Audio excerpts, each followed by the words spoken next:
Olá, queridos, paz do Senhor Jesus. Eu sou seu irmão em Cristo, Diego Fonseca, e nós somos a Igreja Evangélica Assembleia de Deus, Ministério do Belém, no campo de Presidente Prudente, oeste do estado de São Paulo. Igreja esta presidida pelo pastor Samuel Padilha de Siqueira. E nós registramos os cumprimentos a todos vocês que acompanham esta programação. Sejam todos muito bem-vindos ao quarto trimestre de 2022 da nossa Escola Bíblica Dominical. A esta altura, nós vamos apresentar o título A Justiça Divina, a preparação do povo de Deus para os últimos dias no livro de Ezequiel. Aqui está uma revista em minhas mãos, comentada pelo pastor Ezequias Soares, pastor de nossa igreja na cidade de Jundiaí, que tem uma vasta formação, letras, ciências da religião, hebraico, professor de grego, apologia cristã, enfim, um currículo extremamente vasto, uma pessoa muito bem preparada para construir os tais diálogos que serão apresentados em questão. Se você ainda não é inscrito no canal, meu amigo, aproveite este momento e se inscreva. AD Prudente Oficial é o registro nesta plataforma de streaming e você pode se inscrever, deixar o seu like, registrar o seu comentário e compartilhar esta programação com mais pessoas. A primeira lição a ser abordada é Ezequiel, o atalaia de Deus. Lição que traz alguns textos bases. Texto áureo, 1 Coríntios capítulo 9, verso 16 diz: porque se anuncio o evangelho, não tenho de que me gloriar, diz Paulo, pois me é imposta essa obrigação. E ai de mim se não anunciar o Evangelho. A verdade prática afirma dizendo: além de guardar e cuidar, a missão do atalaia é anunciar tanto o julgamento divino como as boas novas. A leitura bíblica em classe se pauta, naturalmente, no livro do profeta Ezequiel, capítulo 3, versículos 16 ao 21 e o versículo 27. Eu quero dar as saudações de boas-vindas ao pastor William Enoch, que nesta hora irá introduzir e dialogar com vocês o primeiro tópico da presente lição, a respeito do livro de Ezequiel. É com você, pastor William. Olá, muito obrigado, pastor Diego, que honra, muito obrigado pelo carinho. Bom, eu cumprimento a todos com a paz do Senhor. Meus irmãos, é um prazer estar aqui com você. Quero agradecer a Deus pelo privilégio, por essa oportunidade de juntos aprendermos a palavra de Deus. Muito obrigado ao nosso presidente, pastor Samuel Padilha, pela confiança, pelo carinho. Agradeço também ao pastor Carlos Neto, que foi o canal de Deus para esse momento. E é um prazer estar aqui com o pastor Diego, com o Rony, toda a nossa equipe, para levar até você a palavra de Deus e juntos sermos edificados por ela. Estudar a Bíblia é um privilégio e nesse trimestre, como bem já abordado na introdução desta aula, estamos aprendendo sobre o livro de Ezequiel, que é exatamente o primeiro tópico da nossa primeira lição deste quarto trimestre. Bom, inicialmente, lembrar aos irmãos que quando a Bíblia trata por profeta, com todo respeito, em muitas ocasiões nós vamos ouvir algumas expressões em respeito, ok? Respeito, algumas ocasiões assim, eu quero agora, neste momento, serei boca de Deus, profeta de Deus. E em alguns casos ocorre que essa terminologia as pessoas utilizam de uma maneira equivocada. Eu inicio falando sobre Ezequiel, sobre o livro de Ezequiel, convidando você a pensar um pouquinho no termo profeta. O que é profeta? Profeta, então, é do hebraico navi ou nari, que significa falar ou dizer antes. Aquele que tem essa oportunidade, que recebe a incumbência de falar de antemão. Olhando para a Bíblia, os profetas, então, eles foram chamados principalmente em momentos de grande apostasia, em momentos de desvio de conduta, e aí nós podemos perceber pelo menos 3 propósitos quando tratamos de profetas. Um deles é que o profeta é chamado para denunciar prática pecaminosa, denunciar as práticas pagãs. O profeta também, ele é convocado por Deus, ele é chamado, comissionado por Deus para convidar, para chamar o povo ao arrependimento. E uma outra função é lembrar os irmãos que profeta, ele é chamado para conduzir o povo ao restabelecimento espiritual. Então, daí a importância de estudarmos o livro do profeta Ezequiel. O livro de Ezequiel antecipa essa tradição apocalíptica das Escrituras e são divididos em 3 partes.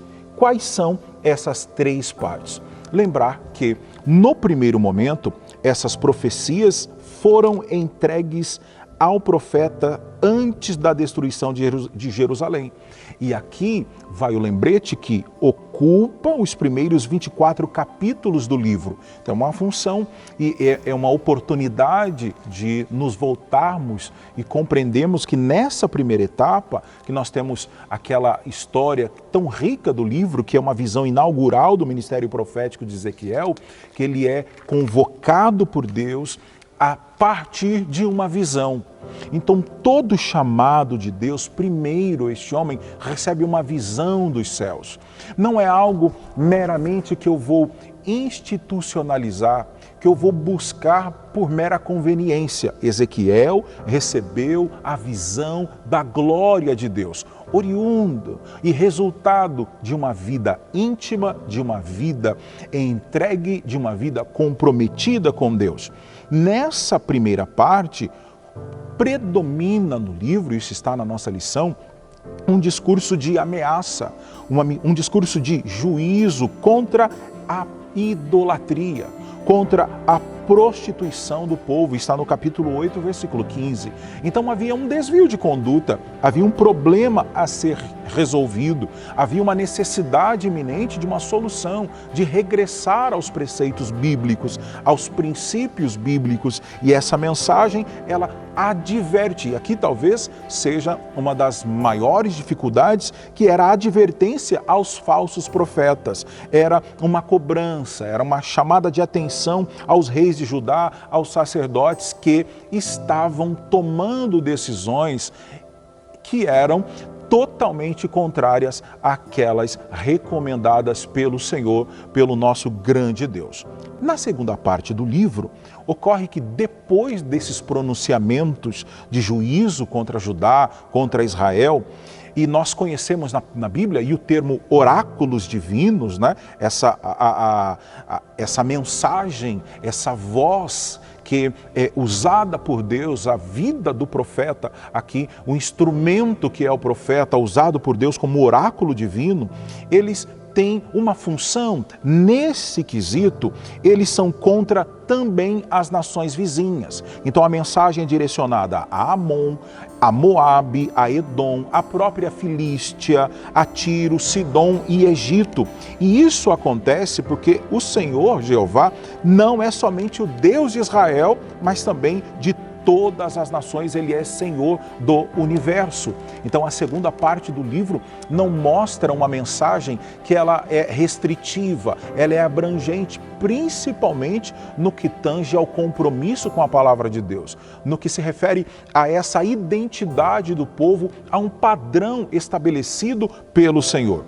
Na terceira parte do livro, aqui nós temos o anúncio, a notícia da queda de Jerusalém, no capítulo 33, o versículo 21, e a mensagem, ou seja, os oráculos do capítulo 33 até o 39, eles remetem, eles expressam o retorno dos judeus de todas as partes do mundo. E aqui fala também desse retorno à terra, da própria tradição, dos seus antepassados.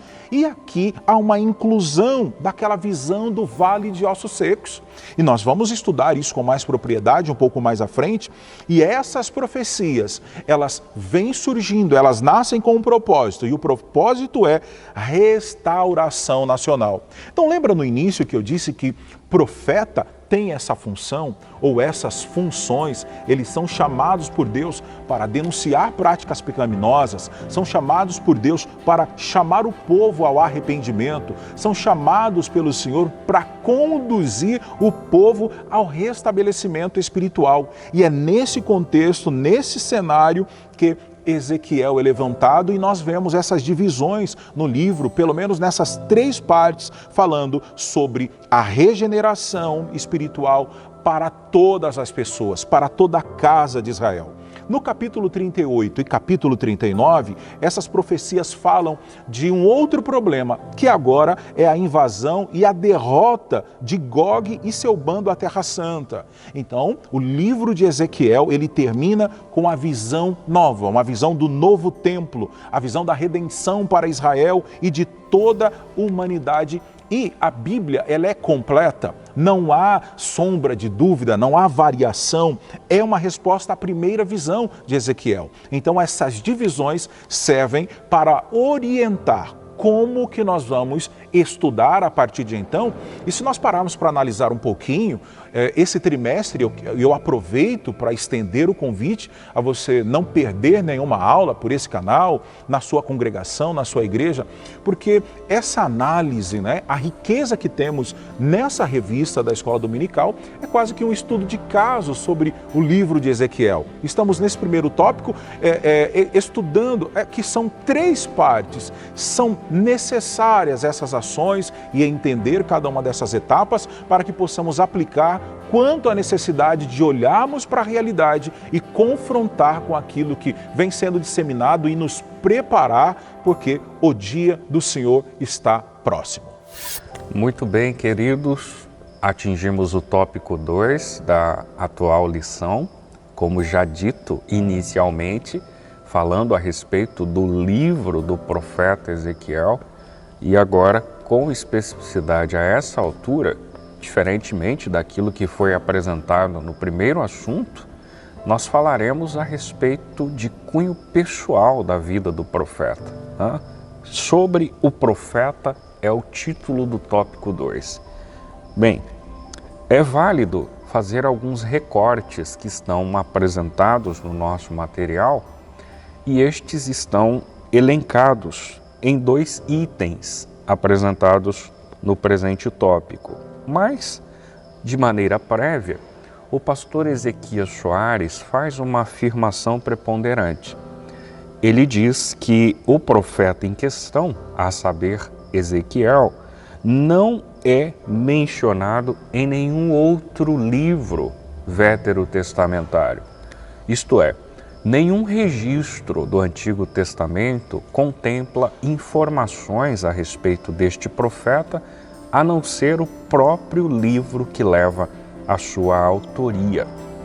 Dentro deste arcabouço, a respeito da identidade profética de Ezequiel, nós podemos resgatar algumas informações históricas, a começar pela própria semântica, pela própria postura, significado do seu nome. Ezequiel significa fortalecido por Deus.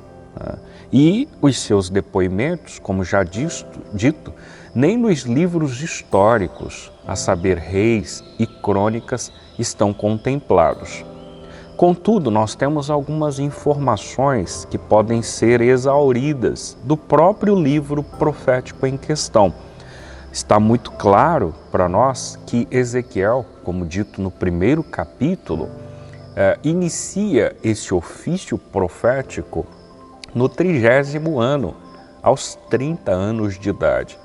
Existem divergências a respeito desta visão teológica, mas a maioria dos teóricos convergem para esse princípio, haja vista que, historicamente, como posto no item posterior, Ezequiel vinha de uma família sacerdotal e, possivelmente, se preparava para se tornar um sacerdote.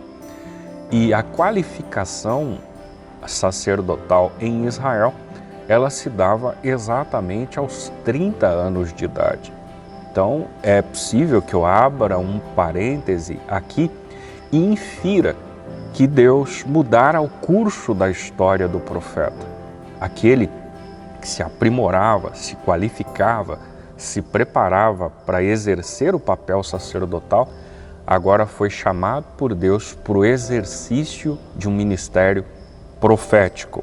Aliás, estas provas cabais estão também registradas no próprio livro em questão. Capítulo 12, capítulo 8, capítulo 20 do livro profético de Ezequiel registram que ele era um dos profetas que estava exatamente à margem do rio Quebar, isto é, digamos, ser um profeta do povo. E essa informação é pertinente porque, como diz o item seguinte a respeito da procedência deste profeta, ele profetizava às margens deste rio para a grande população cativa judia que estava em território caldeu. Em contrapartida, um outro profeta hebreu era Daniel, que, num contexto diferente de Ezequiel, profetizava junto ao palácio da Babilônia. Ambos exerciam os seus ministérios proféticos, mas em realidades sociais diferentes. O que prova cabalmente que Deus tem o interesse de atingir a todos, não faz quaisquer acepção de pessoas. Tiveram interesse tanto da alta cúpula caldeia e também dos hebreus que ali dispunham suas atividades, como também daqueles que estavam exercendo papéis de escravos, sofrendo no cativeiro e recebendo mensagens e oráculos do profeta Ezequiel. Enquanto estes dois profetas exerciam os seus respectivos ministérios em Babilônia, Jeremias, um profeta mais velho que ambos, continuava no território de Judá, a saber, Jerusalém, com os mais pobres, os mais velhos, e tentando reconstruir a ideia de um Deus que ama aquela nação, muito embora àquela altura lamentando toda a sua destruição, como há na Bíblia Sagrada, inclusive um próprio registro com esse título, Lamentações de Jeremias. Bem, outros dados históricos que nós podemos levantar aqui é quando esse episódio sucedera.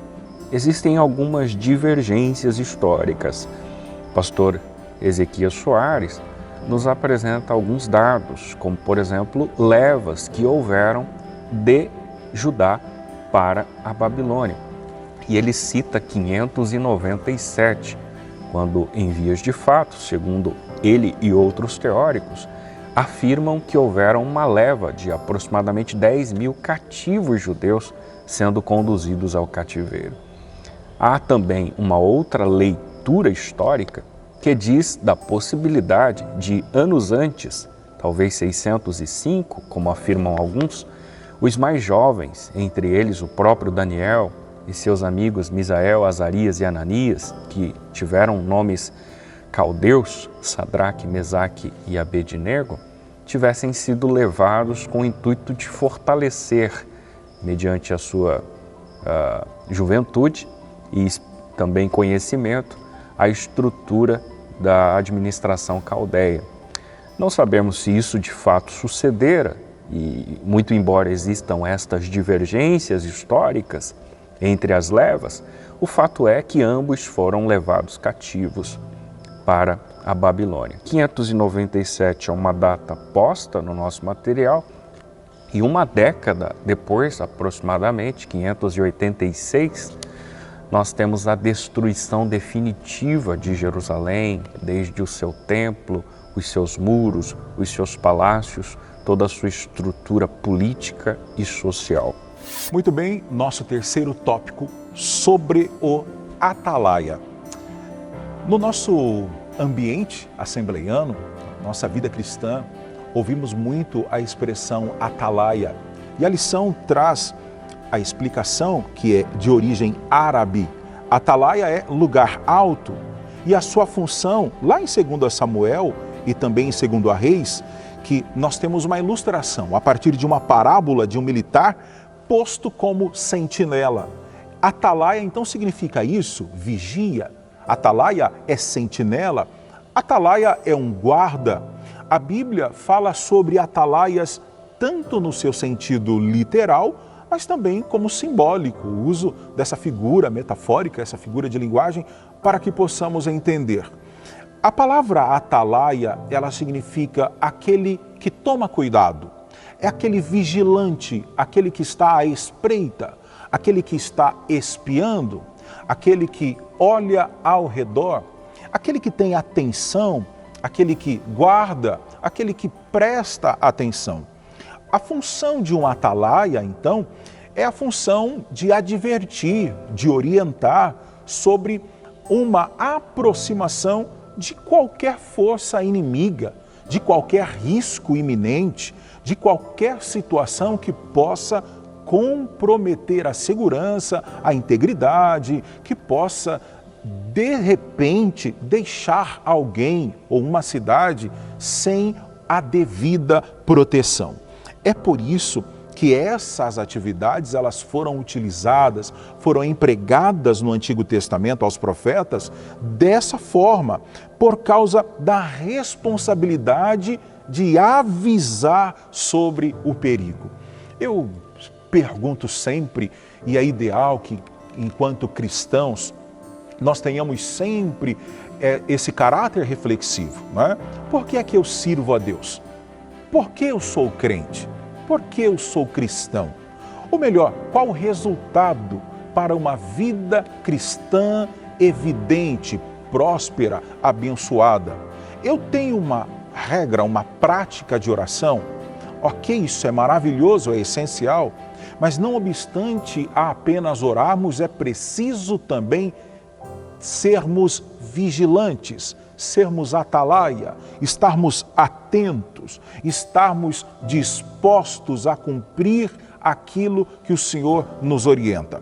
Ezequiel, como estamos aprendendo, é convocado por Deus, é chamado por Deus para ser esse atalaia. A função, então, de anunciar o perigo, de evidenciar o caráter bíblico, profético, porque Jesus está às portas e o anúncio do Evangelho, o anúncio ao arrependimento, a cobrança, a responsabilidade de um culto racional, de um culto com equilíbrio, de um culto com qualidade, isso é extremamente necessário. Agora, ao fim dos 7 dias, isso está lá no verso 16, e aqui é uma referência do profeta, a primeira visão com a qual ele inaugura o seu ministério profético, que ocupa todo o primeiro capítulo.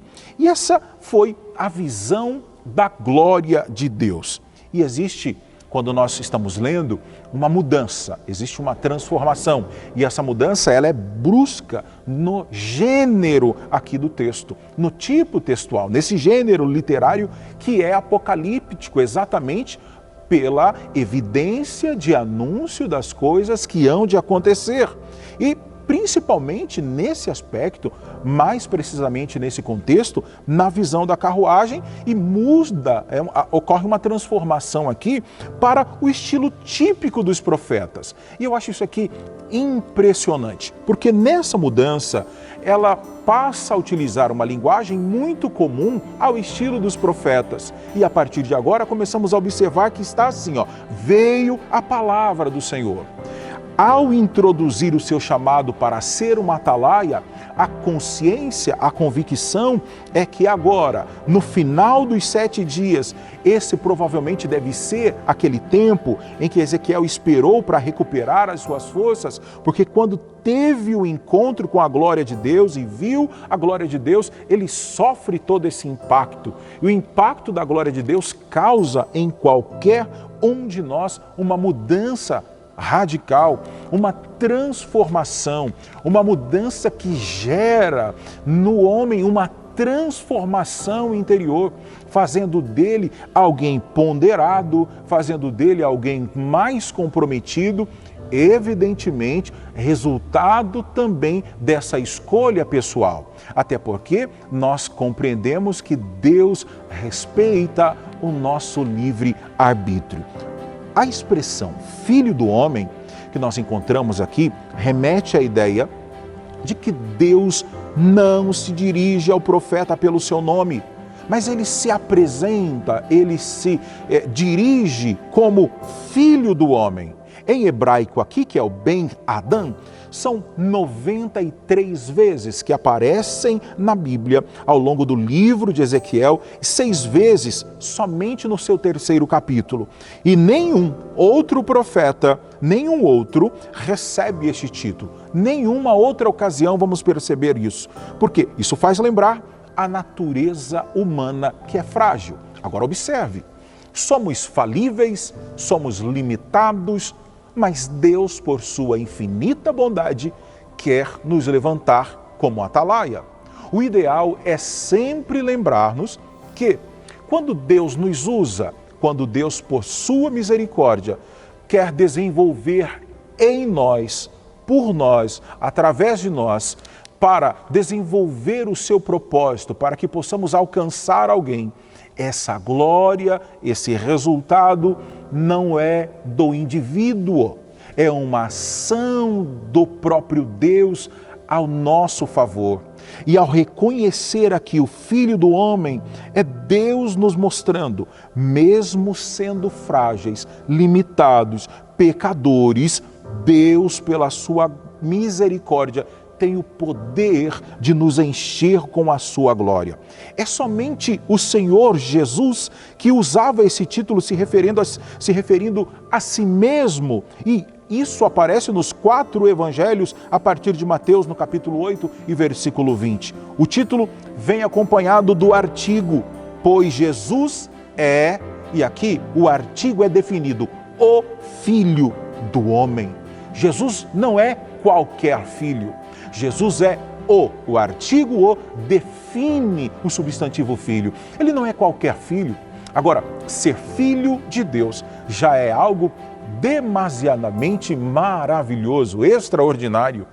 Mas em relação à nossa natureza pecaminosa, aos nossos limites, a tendência, né, a fragilidade, a falibilidade humana, fica evidente aqui que somos servos, servimos a Jesus, que é o Filho do Homem. Jesus é o Filho de Deus, né? Ao mesmo tempo, Filho do Homem, mas é o Filho de Deus, não qualquer filho, o nosso Senhor Jesus Cristo.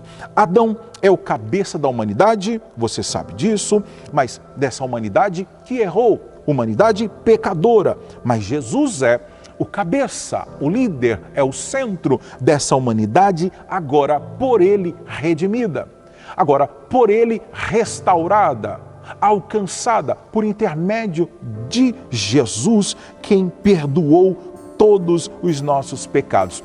É por isso que todo aquele que crê em Jesus não perece, mas alcança, mas tem a vida eterna. Então a expressão Filho do Homem era para que esse atalaia, esse anunciador, esse denunciador, esse que convida à restauração do pacto, da aliança, do compromisso. Então, meu querido irmão, minha querida irmã, você que nos ouve neste momento, creia que o amor de Deus é tão imenso, tão grande, que mesmo diante das nossas falhas, mesmo diante dos nossos atos, que nem sempre agradam a Deus, Mas quando há em nós um arrependimento, ou que ouçamos a voz dos atalaias de Deus.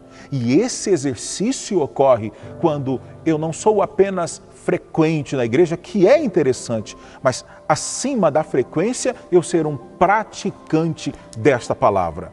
Além de ser um ouvinte, eu executar, eu cumprir, eu meditar nesta lei do Senhor e tê-la como regra básica da minha vida. Isso trará saúde espiritual.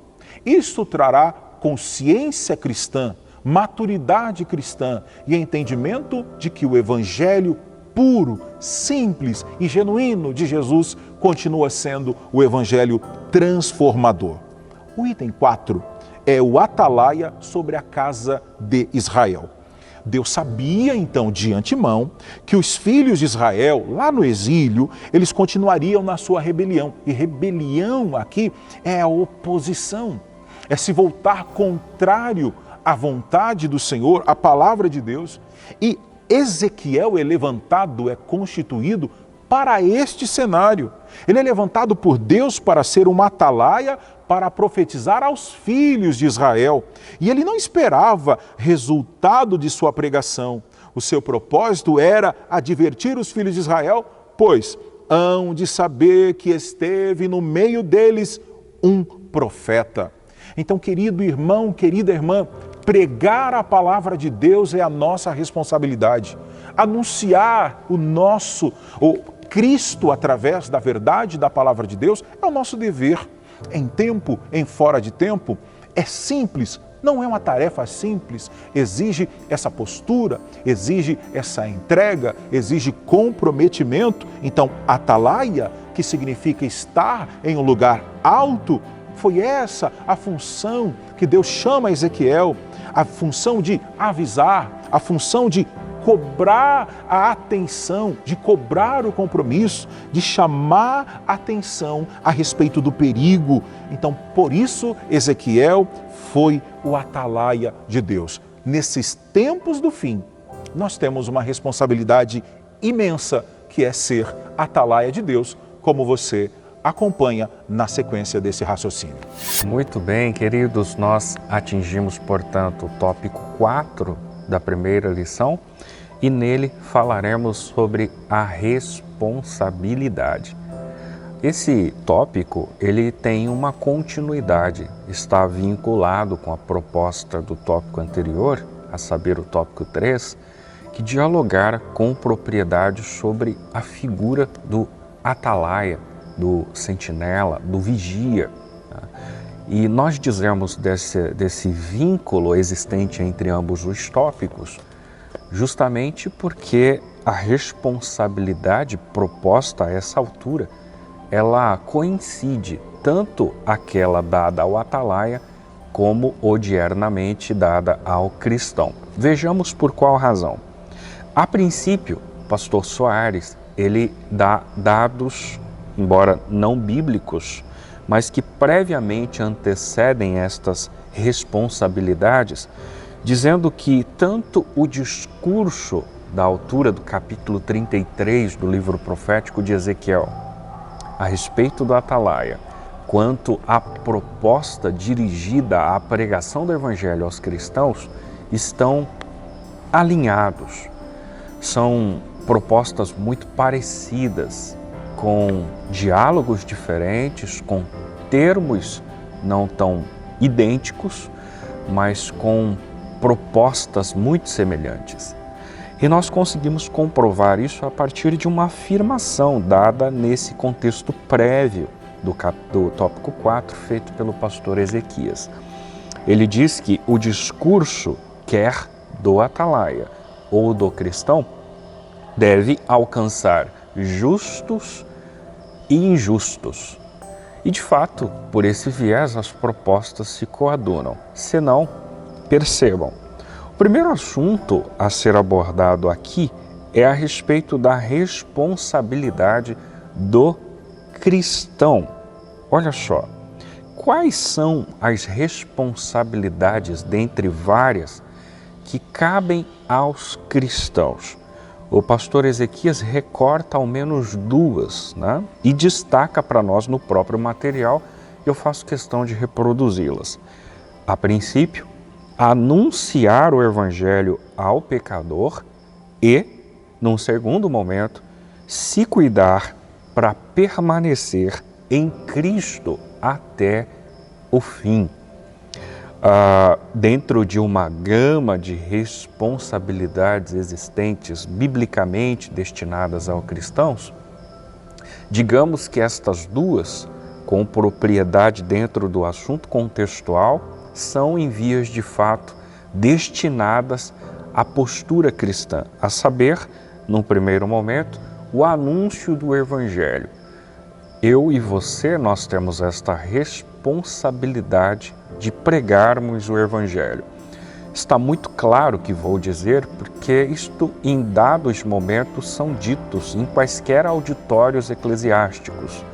É comum ouvirmos a exposição, em especial em contexto missiológico, a respeito da pregação da palavra. O capítulo 16 e verso 15 do Evangelho conforme escreve Marcos é uma afirmação imperativa dada por Jesus que contempla a todos indistintamente. Tanto que está num processo juvenil, seja adulto, seja um líder de departamentos, seja um presbítero, um pastor, um diácono, um cooperador, enfim, todos estão responsabilizados dessa afirmação. Jesus lá diz: ide por todo o mundo e pregai de igual modo o Evangelho a toda e qualquer criatura.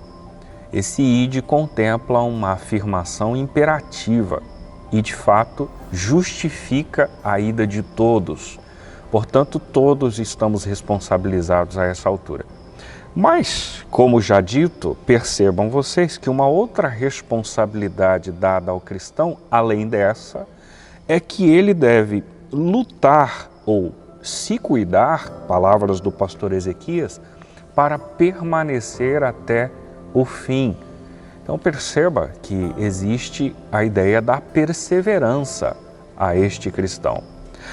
A partir destes dois apontamentos, ou por que não dizer a partir destas duas afirmações, notem que, fazendo uma associação com a proposta veterotestamentária, estritamente do Atalaia, do capítulo 33 de Ezequiel, percebam os senhores que lá, se o Atalaia não informasse o ímpio sobre o seu mau caminho e o perigo que ele se encontrava, este ímpio possivelmente pereceria e o Atalaia, ou mensageiro, seria cobrado diante de Deus.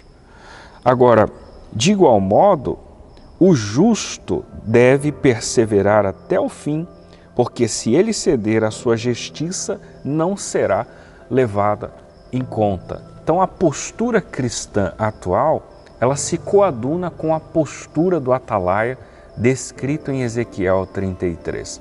Nós estamos responsabilizados ante a pregação do Evangelho. Eu não posso ser um sujeito omisso nesse aspecto. Eu não posso deixar de me posicionar como cristão. Eu não preciso colocar uma tarja na testa.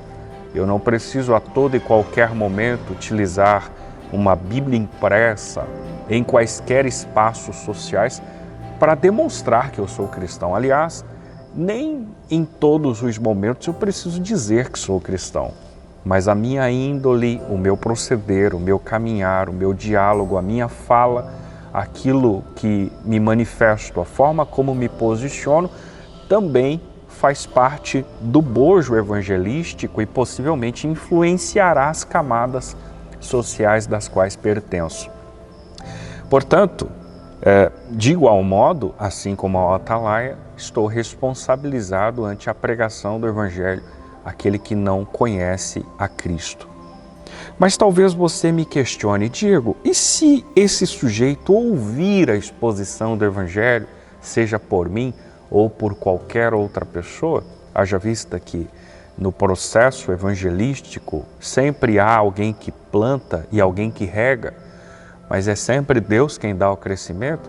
E digamos que se esse sujeito não se simpatizar com aquilo que ele ouvir, pensemos se de repente esse sujeito não seguir os preceitos que está sendo dirigido a ele. Eu continuo sendo responsabilizado pela sua alma? Vejamos que não. O item 2 do tópico 4 fala sobre a responsabilidade do ímpio. E a essa altura o pastor Ezequias diz: quando anunciamos o Evangelho e o pecador rejeita a salvação em Cristo, tal rejeição, ouçam-me, vai testificar contra ele naquele dia. Então perceba que se há a pregação do Evangelho, mas se não há de igual modo a conversão, isto não nos é de responsabilidade. Primeiro, porque em critério bem pessoal, modéstia à parte, em momento algum somos nós quem efetuamos a salvação na vida de alguém. Se exercemos algum papel no processo, como já ouvido por diversos expoentes, somos o cano, responsáveis por simplesmente transmitir água que mata a sede das pessoas. Mas a água propriamente dita é Cristo, e logo quem exerce o papel de transformação, de mutação, de alteração de caráter, de índole, não somos nós, mas sim é o Espírito Santo. Então, caso o sujeito que ouve não pratique, esta responsabilidade não será dada, quer ao atalaia, no contexto neo-veterotestamentário, ou quer ao cristão, no contexto odiero. O pastor Ezequias, inclusive, faz vínculo dessa exposição com a fala de Jesus em Mateus 11:15. A expressão usada por Jesus foi: quem tem ouvidos para ouvir, ouça.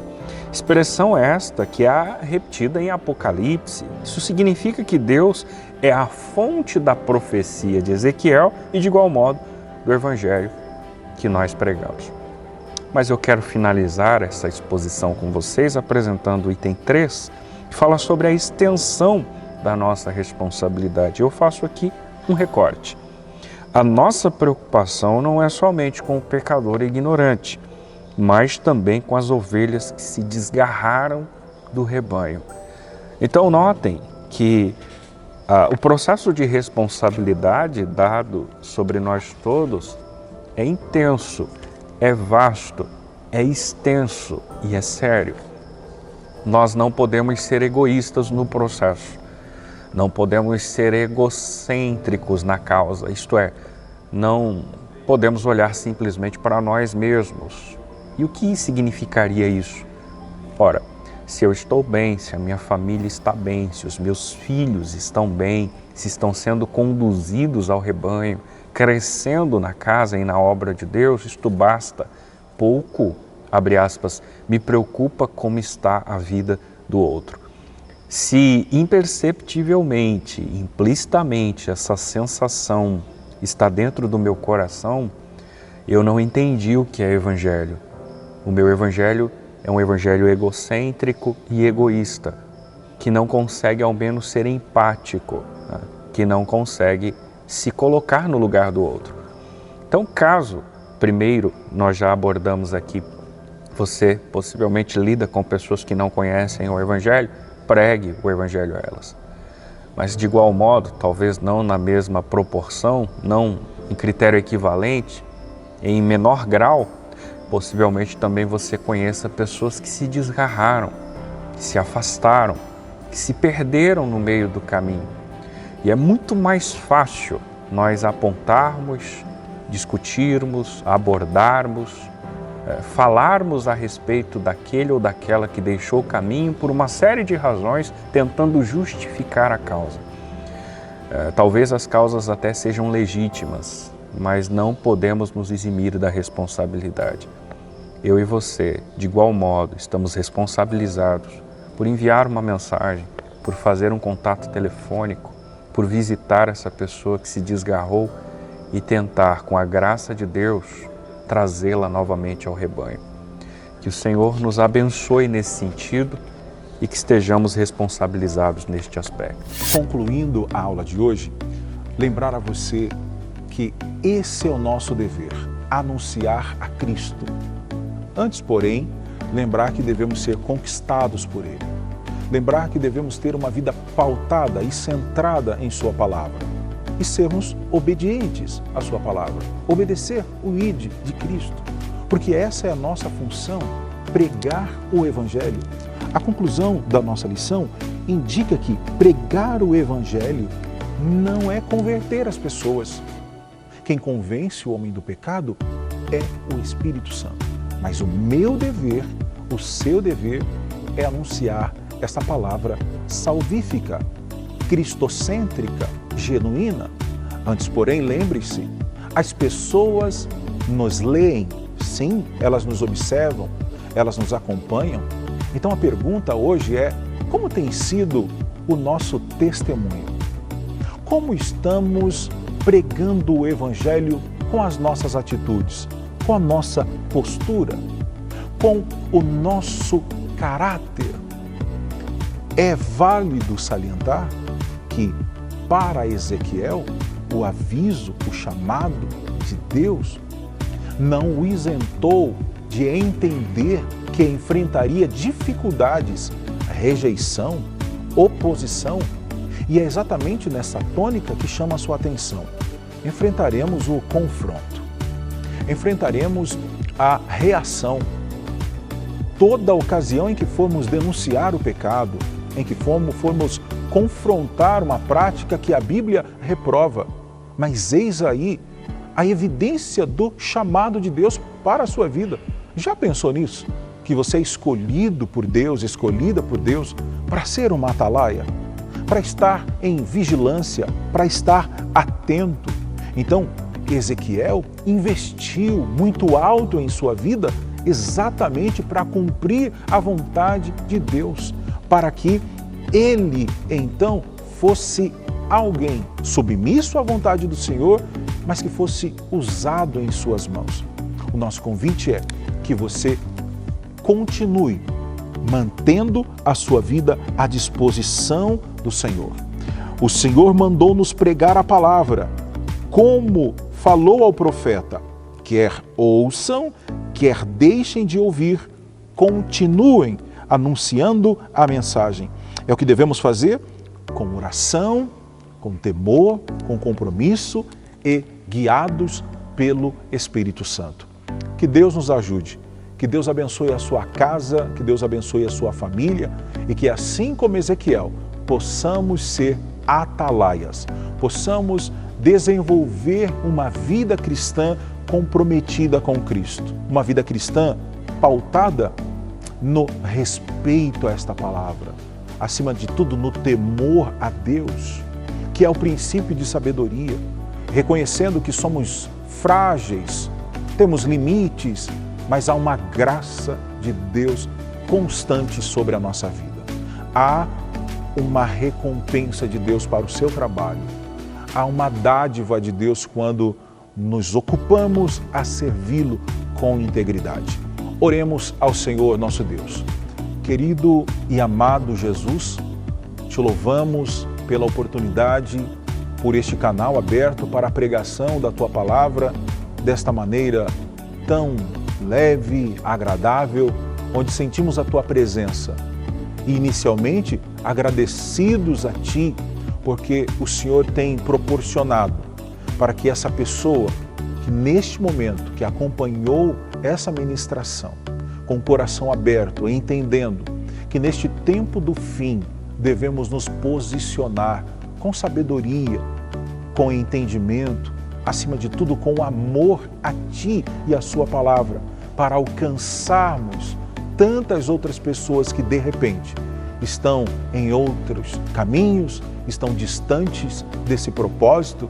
Então nós Te agradecemos por isso, mas também lhe pedimos que a Tua graça permaneça sobre as nossas vidas e que nessa disposição em servi-lo, possamos, Senhor, ser capacitados por Ti, sermos orientados pelo Teu Espírito Santo e que possamos sempre com o nosso coração voltado inteiramente a Ti, reconhecer que o Senhor é quem nos dá estratégia, nos dá palavra, nos dá sabedoria e que possamos, Senhor, manter uma vida em vigilância, em compromisso, em temor, porque estamos próximos ao dia glorioso da Sua vinda.